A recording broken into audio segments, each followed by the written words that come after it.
The world holds its breath. After weeks of relentless airstrikes, devastating explosions, and a Middle East on the very edge of all-out war, tonight, something extraordinary has happened. United States President Donald Trump has agreed to suspend all bombing operations against Iran. A 2-week ceasefire is now on the table. But the question every world leader, every analyst, and every ordinary person is asking tonight is this the beginning of real peace? Or is this just the calm before an even bigger storm? Stay right here, because the next few minutes could change everything you thought you knew about this conflict. Welcome back to Foxy Global News, the channel that brings you the real story, the full picture, and nothing but the truth from every corner of this world. I am so glad you are here with us today because this story, this moment in history, deserves your full attention. If you are new to this channel, welcome to the Foxy Global News family. Please hit that subscribe button right now and turn on your notifications so that you never miss a single update. We cover the biggest breaking stories from around the globe, and today we are right in the middle of one of the most significant geopolitical developments of the decade. So let us get straight into it. No fluff, no filler, just the facts and the deeper context you need to truly understand what is happening between the United States and Iran right now. To fully understand why this ceasefire agreement is so significant, we need to go back and understand exactly how we got here in the first place. The tensions between the United States and Iran did not begin yesterday. They did not begin last month. This is a relationship that has been defined by decades of mistrust, proxy conflicts, nuclear standoffs, and moments where the world genuinely feared a direct military confrontation between two of the most heavily armed nations on the planet. In recent weeks, however, things reached a boiling point that even the most seasoned foreign policy experts described as deeply alarming. United States military forces, under direct orders from President Trump, launched a series of intensive bombing campaigns targeting what the administration described as Iran's nuclear infrastructure, military command centers, and key logistical supply chains that were being used to support proxy militias across the region. The strikes were surgical in their design but massive in their impact. Satellite imagery confirmed widespread destruction at multiple sites across Iran, and Iranian state media began broadcasting footage of the aftermath: debris-covered streets, civilians in shock, and government officials standing in front of cameras making fiery declarations of resistance. Iran did not take these strikes quietly. The Iranian Revolutionary Guard Corps launched retaliatory drone and missile attacks against American assets in the region. United States bases in Iraq and Syria were targeted. Israel, a close American ally and Iran's most direct regional adversary, found itself drawn even deeper into the crisis as Iranian proxies in Lebanon, Yemen, and Iraq escalated their own operations simultaneously. The region was on fire, not metaphorically, but literally in some cases, and the international community was scrambling to find any diplomatic thread that could pull things back from the brink. It was against this backdrop that back-channel negotiations, reportedly facilitated by officials from Oman and Qatar, two nations that have historically played the role of quiet intermediaries in U.S.-Iran communications, began to gain traction. Sources familiar with the talks indicated that both sides had quietly acknowledged that an unchecked escalation would produce consequences neither could fully control. Iran, despite its defiant public posture, was facing crippling economic pressure from an already devastated currency, widespread domestic discontent, and the very real prospect of losing critical military infrastructure that had taken years and enormous resources to build. The United States, on the other hand, was navigating a complex domestic political landscape where public appetite for another prolonged Middle Eastern military engagement was essentially non-existent, and where key congressional voices, even within Trump's own Republican Party, were beginning to express serious reservations about the trajectory of the conflict. So, what exactly has been agreed to? According to multiple senior officials and diplomatic sources who have spoken to major international news organizations, the framework of the deal involves the United States agreeing to pause all offensive military operations against Iran for a period of 14 days, 2 full weeks. In exchange, Iran has committed to halting all retaliatory actions against American military assets and has agreed to restrain its network of regional proxy forces from launching new attacks during this same window. Crucially, both sides have reportedly agreed to allow a team of international mediators, likely drawn from neutral nations and possibly including representatives from the United Nations, to facilitate direct or indirect talks aimed at establishing a more permanent framework for de-escalation.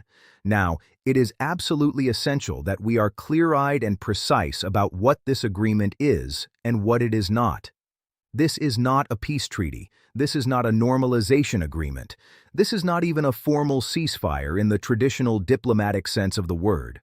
What this is, at its most basic, is an agreement to stop shooting at each other, for now, and to create enough quiet space for diplomats and negotiators to determine whether any kind of durable arrangement is achievable. The distinction matters enormously because the history of U.S.-Iran relations is littered with moments of apparent progress that ultimately collapsed under the weight of mutual suspicion, domestic political pressures on both sides, and the deeply entrenched interests of regional actors who have their own agendas and their own reasons to want this conflict to continue. President Trump announced the agreement through his preferred medium of social media, posting a characteristically bold statement describing the deal as a tremendous victory and declaring that no country in the world can withstand the military and economic power of the United States. He framed the Iranian willingness to agree to the pause as a sign of weakness and capitulation, a framing that diplomats immediately warned could complicate the ability of Iranian leaders to sell the agreement domestically without appearing to have backed down. This is a recurring problem in U.S.-Iran negotiations. What plays well for a domestic political audience on one side often creates enormous difficulties for the other side's political leadership. Iranian Supreme Leader Ali Khamenei has not yet made a direct public statement about the agreement as of the latest reports available to us. Iranian state media has been notably cautious and careful in its language, describing the pause in fighting in terms that emphasize Iranian resilience and strategic patience rather than any concession to American pressure. Iranian Foreign Minister Abbas Araghchi gave a brief statement to state television saying that the Islamic Republic of Iran will never compromise on its fundamental principles, but that protecting the Iranian people from further harm is itself an expression of the revolution's values. It was carefully worded, deliberately ambiguous, and designed to create maximum political flexibility for the Iranian leadership as they navigate an extraordinarily difficult domestic situation. Reactions from the international community have been swift and varied. European governments, led by France, Germany, and the United Kingdom, the so-called E3 that have been central to Iran nuclear diplomacy for over 2 decades, have cautiously welcomed the development while emphasizing that any durable solution must address Iran's nuclear program in a comprehensive and verifiable way. The European Union's foreign policy chief described the pause as a potentially important first step, but warned that the world cannot afford for this to be merely a temporary interruption before hostilities resume at an even higher intensity. Russia and China, both permanent members of the United Nations Security Council, and both nations that have cultivated relationships with Iran as part of their broader geopolitical competition with the United States, have also responded, but with notable caution.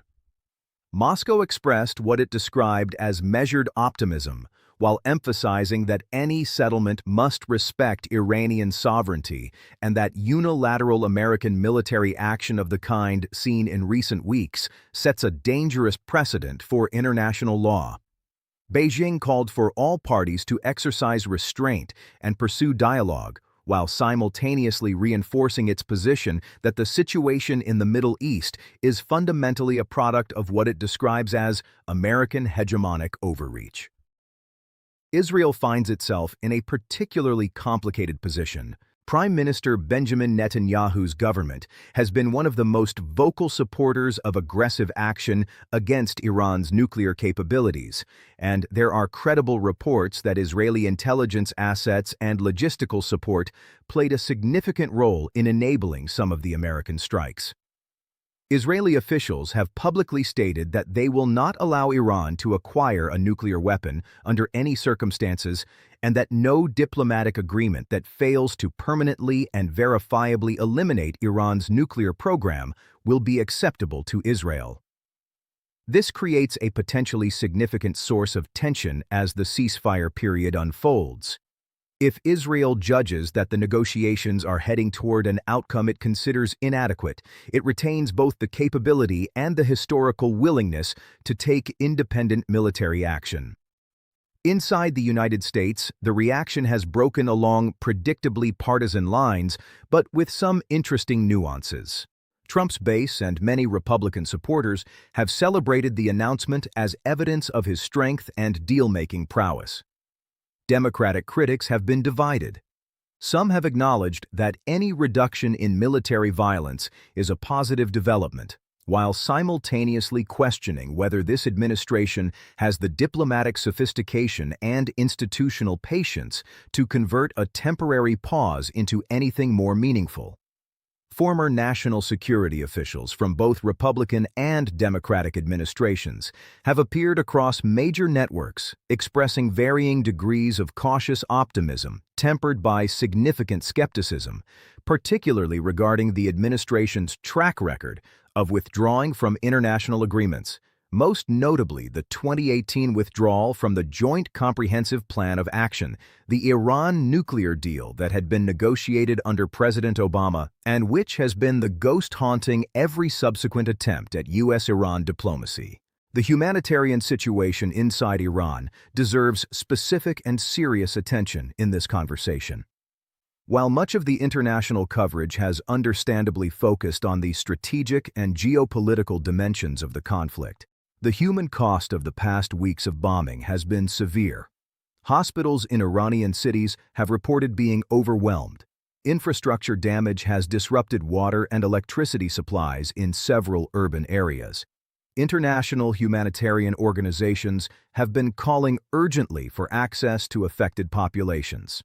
The 2-week pause in hostilities will, at minimum, create a window for some emergency humanitarian assistance to reach those most in need, and this may in fact be one of the most immediately tangible positive consequences of the ceasefire agreement, regardless of what happens diplomatically. There is also the broader regional picture to consider. Yemen's Houthi movement, which has been conducting attacks on international shipping in the Red Sea and launching missiles toward Israel and American targets, will be watching developments closely. Hezbollah in Lebanon remains a massive and well-armed military force that takes its strategic direction from Tehran. Shia militia groups in Iraq continue to operate as a significant factor in that country's security landscape. The behavior of all these groups during the 2-week ceasefire period will be a critical indicator of whether Iran has the genuine political will and practical ability to implement the restraint it has reportedly committed to. If proxy attacks continue at significant levels during the ceasefire window, the entire framework could collapse very rapidly. The question of Iran's nuclear program remains, as it has for more than 2 decades, the fundamental unresolved issue at the core of this conflict. American officials have been emphatic that the United States' goal is the permanent, verifiable, and irreversible elimination of Iran's ability to develop a nuclear weapon. Iran has been equally emphatic that its nuclear program is peaceful, that it is a matter of national sovereign right, and that it will never accept what it describes as discriminatory disarmament that applies to it but not to other nations in the region, a thinly veiled reference to Israel's widely understood but officially unacknowledged nuclear arsenal. These are not positions that are easy to reconcile, and any negotiation that attempts to find a durable solution will have to navigate this central contradiction with extraordinary diplomatic skill. So here is where we stand tonight. The bombs have stopped, for now. A 2-week ceasefire between the United States and Iran is in place, and the world is watching with a mixture of hope and profound anxiety to see what happens next. The coming days will be decisive. Every statement made by American and Iranian officials, every move by regional actors, every signal from the negotiating rooms, all of it will matter enormously. At Foxy Global News, we will be here every step of the way, covering this story with the depth, the accuracy, and the global perspective that you deserve. This is a moment that will be studied by historians, diplomats, and international relations scholars for years to come, regardless of how it ultimately unfolds. What happens in the next 2 weeks could determine whether the Middle East moves toward a period of reduced tension and eventual dialogue, or whether this pause is simply the eye of a hurricane before conditions become dramatically worse. The stakes could not be higher, and the outcome is genuinely uncertain. If you found this coverage valuable, and I believe you did because you are still here with us, please take just 1 second right now to like this video. Share it with someone in your life who needs to understand what is really happening in the world today. And if you have not already subscribed to Foxy Global News, do it right now. Hit that subscribe button and join the hundreds of thousands of viewers who trust this channel to bring them the real story every single day from every corner of this world. We are Foxy Global News. We do not stop until you have the full picture. Stay informed, stay engaged, and we will see you in the next one.